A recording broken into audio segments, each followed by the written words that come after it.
এ কলিজার যুবক ভাই, গাজীপুরের কালীগঞ্জের বাইরে আমার মতো কে মারাইছ?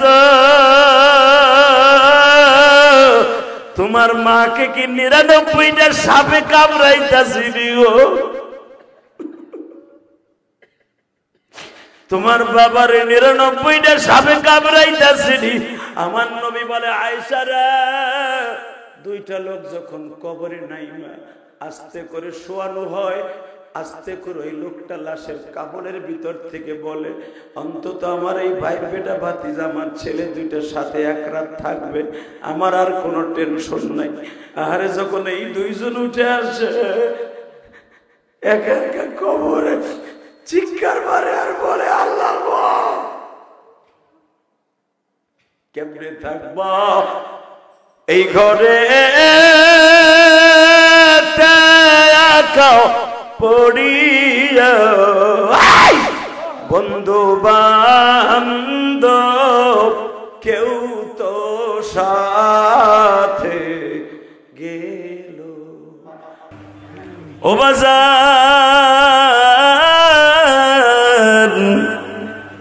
আমার দয়ার নবীর কলিজার টুকরা একটা মেয়ে ছিল ফাতেমা। মা খাদিজা যখন ইন্তেকাল করে চলে যান গো বাবা, মা খাদিজা ফাতেমারে ডেকে ডেকে বলতেছিলেন, মা রে, আমি খাদিজা যখন চলিয়া যাব তোমার বাবার তাহাজ্জুদের টাইমে পানি লাগবে, তোমার বাবার এই মক্কার বেঈমান গুলা ফের মুরে চাকের মতো তোমার বাবারে কামড়াইবে গো মা, তোমার আব্বা যেই দিকে যাবে ওই দিকেই মার খাইব। আমার আগের বক্তা আমার অত্যন্ত প্রিয় মোহাব্বতের ছোট ভাইয়ের মতো আল আমিন সাইফি কত সুন্দর ফাতেমার বর্ণনা করে গেছে বাবা। ফাতেমাকে যখন নবী বললেন, মা বেডিং বেঁধে দে গো মা, ফাতেমা বাবার মাজাটা শক্ত করে ধরে বলে, আব্বু তোমার সাহসটা কত? মাত্র ১.৫ মাস আগে তায়েবের মাঠ থেকে সমস্ত বডি মার খাওয়ায়, এমন কোন জায়গা নাই যেখানে ছিদ্র হয় নাই, পাথরের বৃষ্টি হয়েছে তোমার শরীরের মধ্যে, জামাটা চালনির মতো চলে গেছে, এমন কোন জায়গা নাই জামাটা ছিদ্র হয় নাই। এখন আবার মার খাওয়ার জন্য কোন দেশে রওনা? নবী আমার বলে, মা আয়াত নাজেল হয়ে গেছে গো মা,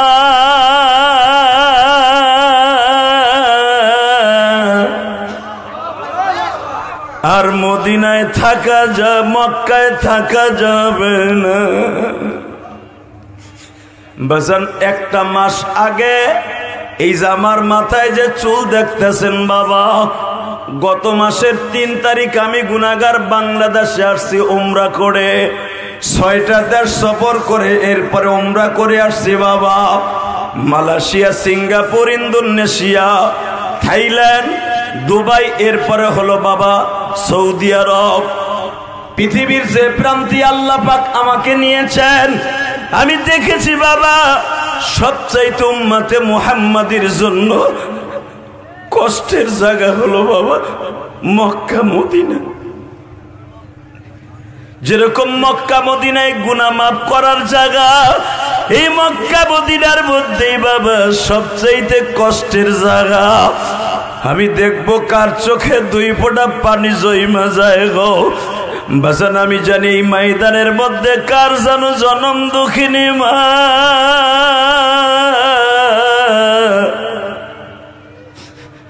মায়ের মতো দরদি এই জগতে নাই। এই মাঠের মধ্যে কার যেন জনম দুঃখ মিয়া বাবা।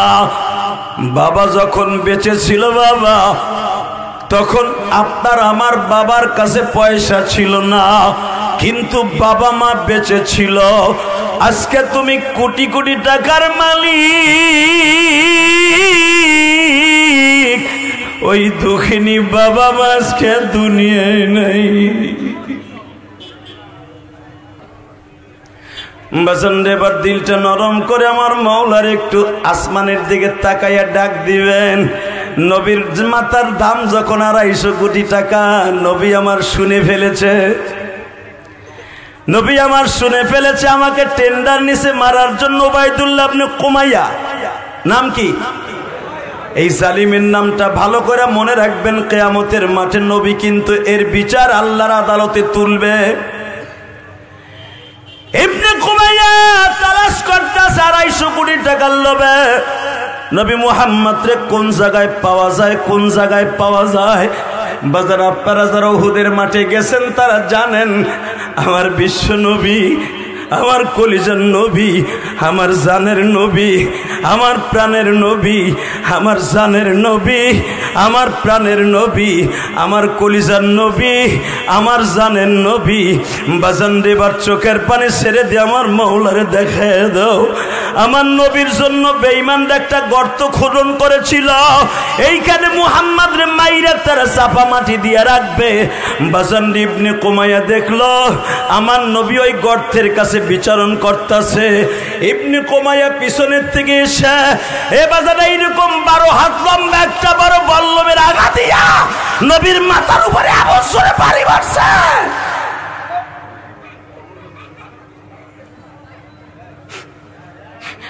বাজারে যখনই বাড়ি মারছে আমার নবী তো মানুষ, নবী আমার গর্তের মধ্যে কাইত হয়ে পড়ে গেছে। ইবনে কুমাইয়া আবার নবীরে শৈল মাছের মধ্যে আর একটা কোপ দিছে। আঘাত করার সাথে নবী আমার মাথা সরিয়ে ফেলেছে। মাথা সরাইতে দেরি আছে। উলামা একরাম আপনারা জানেন আমার নবীর মুখের উপর আর একটা বাড়ি দিছে। বাবা নবীর সামনের 2টা দাঁত ভেঙে গেছে। নবী আমার মুখটা চেপে ধরে বলে তুই কে রে?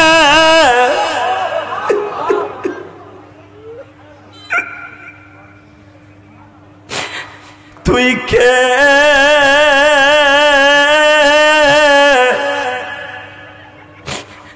তুই আবার মুখটা ফাটিয়ে দিলি। এই কথা বলতে দেরি আছে বাবা, আর একটা বল্লমের আঘাত করে নবীর মাথার মধ্যে এমন জোরে বাড়ি মেরেছে। নবীর হেলমেটের 2 পাশে 2টা পিতলের রড ছিল বাবা, যেই রডের সাথে নবী আমার ফিতা বাঁধতেন জিহাদের মাঠে। ও বাবা ওই রড 2টা বাড়ি খাওয়ার কারণে এইখান দিয়ে ঢুকিয়া এইখান দিয়ে বের হয়ে গেল। হে বাবা হেলমেটের লোহার ওই চারাটা নবীর মাথার মগজের মধ্যে ঢুকে গেছে। বুখারীর শরহ কিতাবুল মাগাজির মধ্যে দেখবেন আনাস ইবনে মালিক বলেন আমি নবীর পিছনে খাদেম হিসাবে ছিলাম। আবার নবী যখন গর্তের মধ্যে পড়ে গলা কাটা মুরগির মতো লাফাইতেছে, আনাস রে দেখতো আমার পাশে কোনো সাহাবী আছে কিনা, আমি যদি মারা যাই রে আনাস এই পৃথিবীটা আমার আল্লাহ কিয়ামত ঘটায় দিবে। আনাস রে আমারে পাহারা দেওয়ার জন্য যেই সাহাবীরা গর্তের উপরে আছে তাদেরকে এলান করিয়া দেয় আমার বডি যারা হেফাজত করবে আল্লাহ তাকে জাহান্নামের খাতা থেকে হেফাজত করবে, আল্লাহ তাকে জাহান্নামের রাস্তা থেকে হেফাজত করবে। বুখারীতে দেখবেন বাবা 10 জন সাহাবী নবীরে ঘেরাও দিয়ে দাঁড়িয়ে থাকে। তার ভিতরে নবীর একজন সাহাবী ছিল আব্দুর রহমান বিন আউফ। কি নাম? জোরে বলেন। এই আব্দুর রহমান বিন আউফ আমার নবীরে এইভাবে বুকের মধ্যে নিয়ে বাবা ছোট্ট একটা বাচ্চার মতো পিঠের উপরে এইভাবে পড়িয়া বাবা নবীর বুকের মধ্যে রাইখা দিছে। হযরত মিকদাদ রাদিয়াল্লাহু তাআলা আনহু আবার আব্দুর রহমান আউফের পিঠের উপরে এইভাবে বাদুরের মতো ঝুলে আছে বাবা। অন্তত শত শত বল্লমের আঘাত আব্দুর রহমান আউফের পিঠ দিয়ে ঢুইকা পেট দিয়ে বের হয়ে যায়। নেতা কারে কয়, কর্মী কারে কয় রে বাবা, নেতার জন্য জীবন দেয়, কর্মী পিছনে পাউছে না।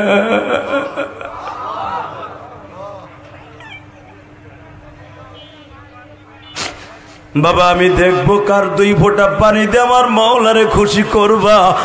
নবীর প্রেমে যাদের চোখ দিয়ে পানি পড়বে ওই মানুষটা জীবনে কোনোদিন বাবা জাহান্নামের আগুনে জ্বলতে পারে না। ও শিবচরের ভাইরা, নভেম্বরের 2 তারিখ আজকে, নভেম্বরের 2 তারিখ আমার মালিককে চোখের পানি দিয়ে বুঝাইয়া কও, মিকদাদ রাদিয়াল্লাহু তাআলা আনহু বাবা একটা বল্লম দিয়ে আঘাত করলো, আমার নবীর সামনে মিকদাদ শহীদ হয়ে যায় গো বাবা।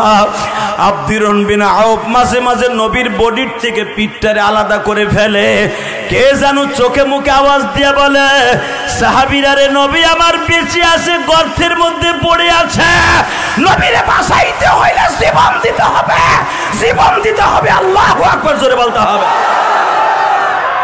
তোমার বোনের নামে নাম ডাকলাকে, সাথে সাথে বলতেছে, দেখ রে, আমার মা যখন মারা যায় তখন আমার 11 বছর বয়স। সুবহানাল্লাহ বলেন না? আমার 2টা বোন জাইনাব আর উম্মে কুলসুম, এরা 2জন আমার মায়ের সাথে বেশি ভালোবাসে। বান্ধবী কয়, মার চাইতে কি বোনে বেশি ভালোবাসে? কয় এই ভালোবাসা বেশির কথা বলছি, আমার মা আমারে ভালোবাসছে তোমাদের মতো বাসছে, আমার বোনদের মতো বাসছে, আর আমার বোনরা ভালোবাসছে মা যেমনি ভালোবাসছে তার চাইতে বেশি ভালোবাসা দিছে।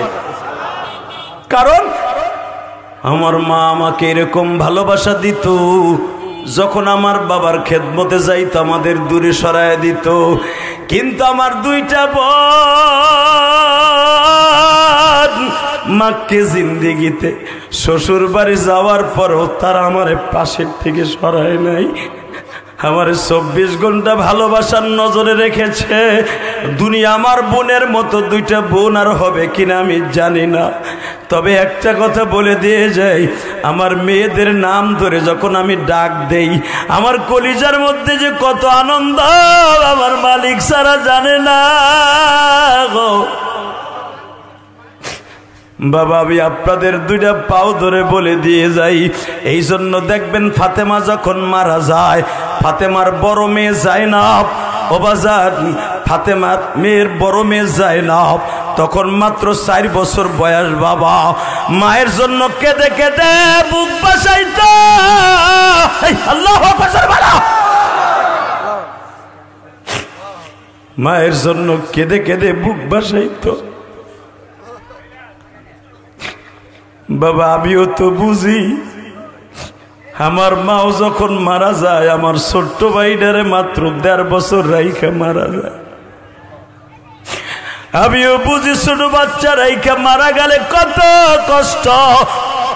আমার নবী এই জাইনাবকে কোলে নিয়ে ইমামতি করছে বাবা, এই জাইনাবকে কোলে নিয়ে নবী নামাজ পড়েছে বাবা। আপনাদের মাঝে এখানেও বৃদ্ধ লোক আছে, নাতিটারে কোলে লইয়া মসজিদে যায়, একখান জিলাপি পাইলে ওই নাতির জন্য ভাগ করে পকেটে নিয়ে আসে বাবা। এই ভালোবাসাটা কারণ হয় বিশ্ব নবীর থেকে দুনিয়ায় আসছে।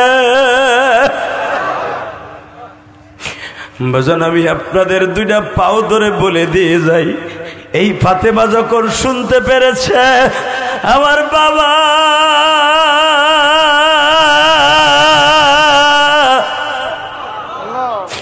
উহুদের মাঠে শহীদ হয়ে গেছে, গর্ভবতী অবস্থায় পাগলের মতো দৌড়াইতেছে বাবা। দৌড়াইতে দৌড়াইতে যায় দেখে 130 ফুট উপরে আমার নবীরে পাহাড়ের উপরে উঠাইয়া একজন সাহাবী কোলের উপরে রানের পরে শোয়াইয়া নবীরে বাতাস দিতেছে। আমি দেখব আমার নবীর পাগল কয়জন আছো শিবচরের বাইরা, যখন আমার নবীরে বাতাস দিতেছে ফাতেমা বোরকা পরিহিত, তখনও কিন্তু পর্দার আয়াত নাযিল হয় নাই। পুরুষ মহিলারে দেখা যায় ফাতেমা উন্নিটা সরাইয়া বাবার গালের মধ্যে জিব্বা দিয়া বলে, বাবা ও বাবা।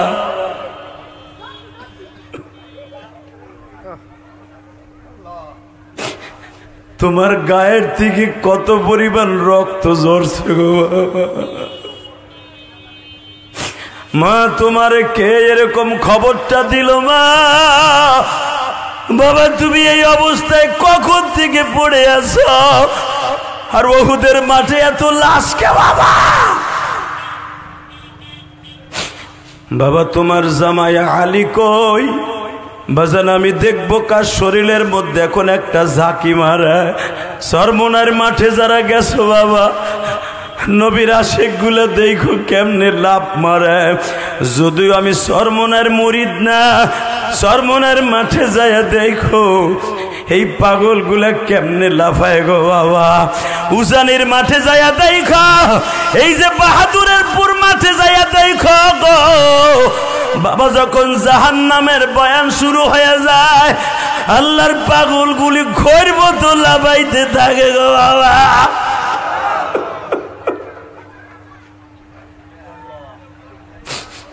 হাসান সাহেব যখন জাহান্নামের বয়ান শুরু করে বাবা, এই যে তুমি যাই দেখো জামিয়াতুস সুন্নাহ মাদ্রাসায় বাবা, আল্লাহর ওলিরা যখন বয়ান করে জাহান্নামের বয়ান শুনে আল্লাহর পাগলগুলি কলার পাতার মতো লাফালাফি আরম্ভ করে।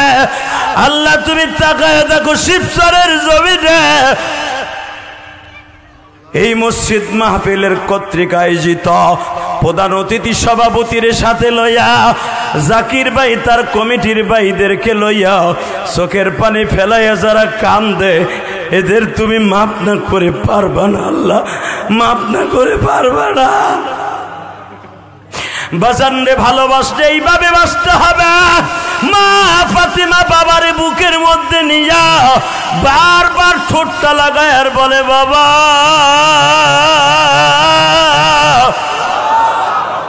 তোমার আলী কই, তোমার আলী কই, তোমার এইভাবে মারছে তোমার জামাই কই, তোমার আরেক জামাই উসমান কই, তোমার দুই শ্বশুর আবু বকর ওমর কই। এরা যখন ফাতেমার সামনে আসছে এবার আওয়াজ দিয়েন, ফাতেমা আলীর সামনে যে চাদরের নিচে বুকের মধ্যে মাথাটা ঠেকায় বলে তুমি দেখতেছি সুস্থ, আমার আব্বা অসুস্থ। এমন নবী বলে ফাতেমা ভুলে গেছোর মা, আজকে তুই 11 বছরে ফাতেমা, তখন তোর বয়স ছিল 9 থেকে 8.5। মা ও মা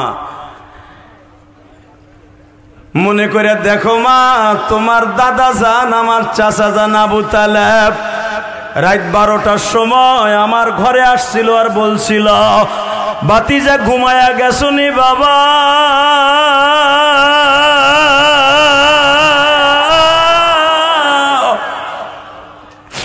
জরুরি কাজে আসছিলাম, মান সম্মানের প্রশ্ন গো বাবা। আমি জানি তোমার বিরোধী দলের সভাপতি আমি তোমার দল করি না, কিন্তু বাবা তোমার ভালোবাসা এই চাচার অন্তর থেকে পৃথিবীর কেউ নিতে পারবে না। নবীর প্রেমের পাগল যারা তারাই জান্নাতি, জোরে নবীর প্রেমের নবীর জন্য জীবন দিবা আশুকি মুমিন, নবীর জন্য জীবন দিবা আশুকি মুমিন, নবীর প্রেমের পাগল যারা তারাই জান্নাতি। এ শিবচরের মাদারীপুরের কলেজার টুকরা ভাইরা, আমার নবীর পিছনে কেউ নাই, নবীর একটা বড় ভাই নাই, নবীর একটা চাচা নাই, নবীর পক্ষে কথা বলবে, কিন্তু বাজান রে আমার মালিকের খেলা বোঝার সিস্টেম নাই রে বাবা। সারা দুনিয়া যদি একদিকে যায়, মওলা যদি তোমার দিকে থাকে। আবু তালেব ডাক দিছে ভাতিজা ঘুমাইছো, নবীর কলিজার টুকরা বিবি তোমার আমার বিবি আর মা খাদিজাও বিবি বাবা। মা খাদিজাকে আবার নবী তার জানের চাইতে বেশি ভালোবাসত। এই জন্য মা আয়েশা একদিন রাগ হইয়া বলছিলেন, নবী ওই বুড়া বিটিরে আপনি এত ভালোবাসেন, আপনি তার কাছ থেকে যা পাইছেন আমার কাছ থেকে তার চাইতে কম পাইছেন। সে ছিল 3টা বিবাহিত মহিলা, আর আমারে আপনি 6 বছর বয়সে বিয়ে করছেন, 9 বছর বয়সে আমারে নিয়ে ঘরে তুলছেন। নবী বিবাহিত মেয়ে আর বিয়ে তো মেয়ে কি এক?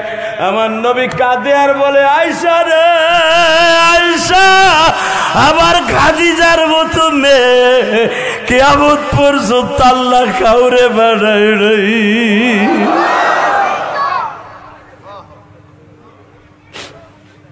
নবী তাহলে বলেন তো খাদিজার কি ইতিহাস? এবার কানবেন। হে খাদিজা, হে আয়েশা। আমার চাচা আবু তালেব যখন ঘরে গেছে, যে বলছে ভাতিজা ঘুমাইছ, সঙ্গে সঙ্গে আমার খাদিজা দরজায় দাঁড়ায় বলে, চাচাজি এখন ডাইকেন না, উনি ঘুমাইতেছে, যা বলার আমারে বলে যান। না বৌমা, বংশের মান সম্মান, ভাতিজারে লাগবে। এবার আওয়াজ দিয়েন, এ কলিজার বাজান আমার, আমার নবী উপরের থেকে নামতাছে। চাচাই রাত 12টার সময় আমার কলিজার চাচা